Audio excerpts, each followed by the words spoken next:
Open your eyes. Pilih tangan tulis terus.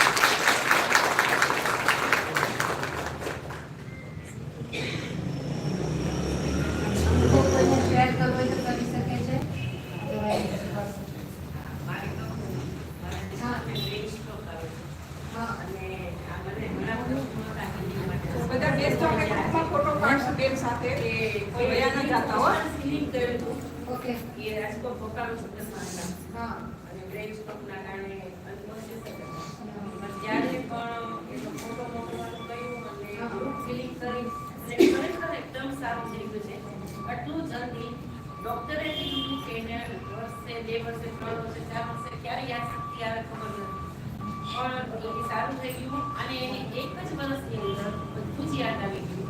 એટલે સ્કૂટરે ચલાવવા બેઠા પોતાનું કામ કર્યું.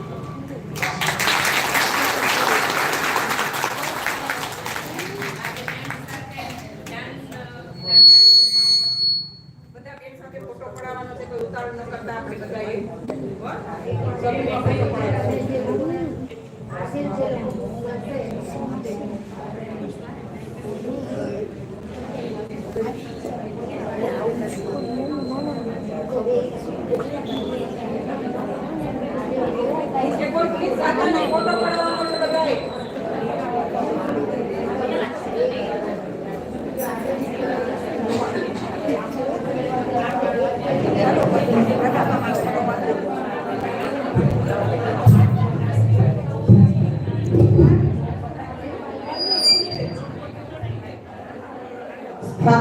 એક જ મિનિટ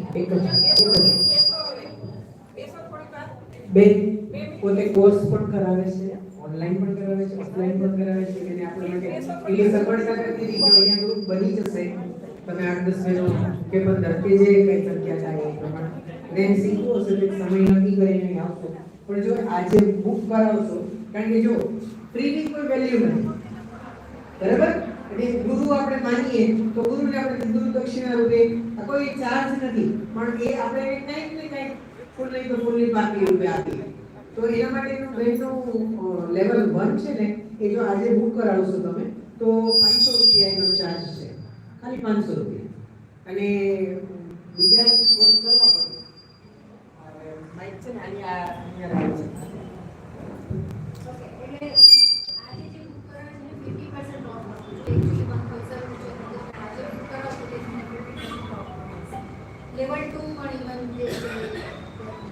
લેવલ 2 પણ છે.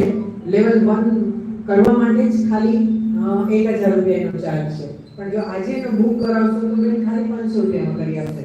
બેનને કોઈ આર્થિક જરૂર જ નથી, પણ રેકી વસ્તુ એવી છે કે એને કંઈક આપણે તમે એનું કંઈ પણ લો. બેન તો બહુ સેવાભાવી વ્યક્તિ છે, એટલે કોઈ પ્રોફેશનલ વ્યક્તિ તરીકે આપણે એને નથી આપવાનું જે કાંઈ આપીએ, પણ જો આજે તમે લખાવી દેશો, એમને નામ બુક કરાવી દેશો તો 500 રૂપિયામાં તમને એક લેવલ 1 કરાવી આપશે. પછી લેવલ 2 નો પણ અલગ ચાર્જ છે, પણ એ પણ જો લખાવી દેશે તો લેવલ મેં 1 કરી લીધું છે અને મને ખુદને પણ અનુભવ છે.